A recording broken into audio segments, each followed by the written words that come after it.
And now we've started our Christmas morning.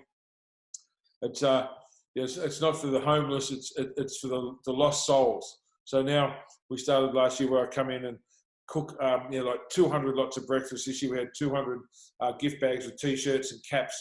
So if you didn't have anyone in your life that gave a shit about you, you got a Christmas gift. So we had like ribbons and everything on it. We bought 200 croissants and 400 eggs. And then my mate Little John from the market gave us 400 bottles of orange juice and cases of bananas. And then I put on social media once and I had like 10 people volunteered. Hey, you know what? I'm a bit lost that day, but I want to help others too. Can I come and serve the croissants and butter the toast and help you with the eggs? I said, yes. And it was a tremendous success. We did, I think, 160 meals from 7 till 11 for people who had nowhere to go, and that was one of the coolest things that we've done in a long time.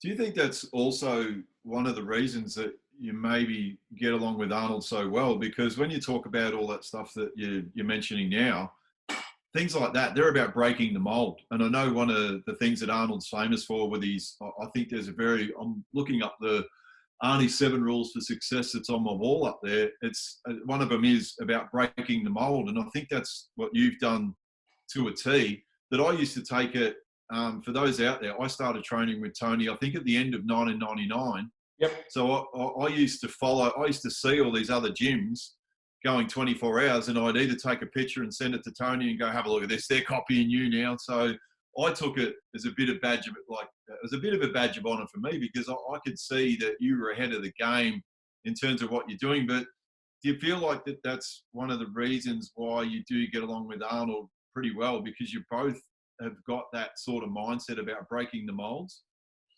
Yeah, well, I guess, as he appointed the partners around the world, you could probably see, and he said that to me, a lot of sort of younger him with this guy that won't take no for an answer, and he never hears impossible, he just hears possible, and all these things, because I followed him since I was a kid, and he's really helped me with my mindset. But with like the Christmas thing, for example, he said, you've got to find a way to give back. He said, it's his last rule, is always give back.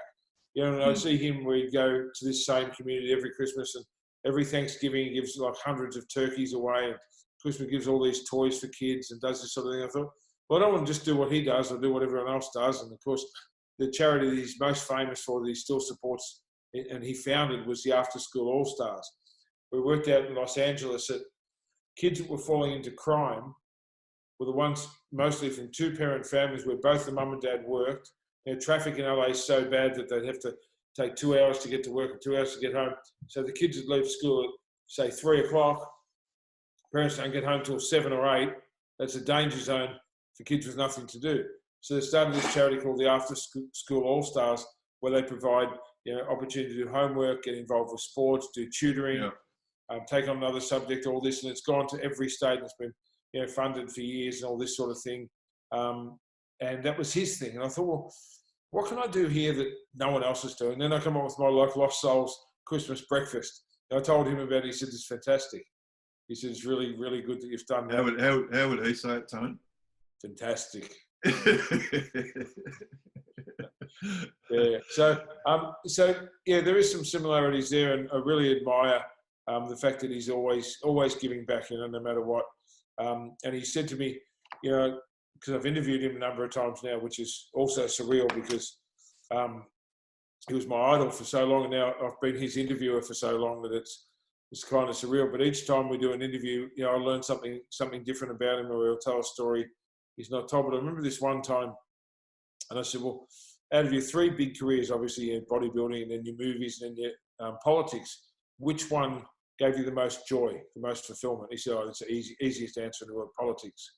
He said, because I got a chance to give back, and he said, because California, the USA gave so much to me, but because he could never run for president because he was born in Austria.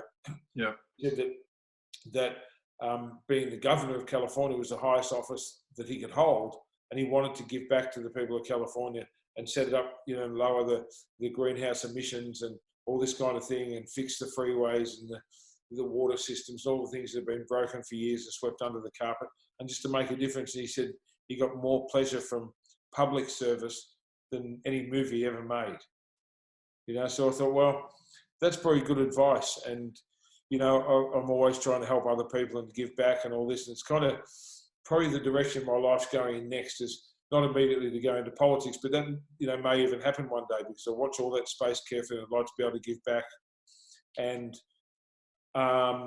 you know, just to do more and more on the sort of scale of, you know, public speaking, doing my Relentless Momentum speaking tours and giving more back. And as you know, I do a ton of positive stuff on social media almost every day, trying to help people and answer questions and just to be a bit of a shining light for people. So you kind of got to find your spot and your skill and say, well, this is what I can do. Why not? There's enough for everyone. Why not just give back a little?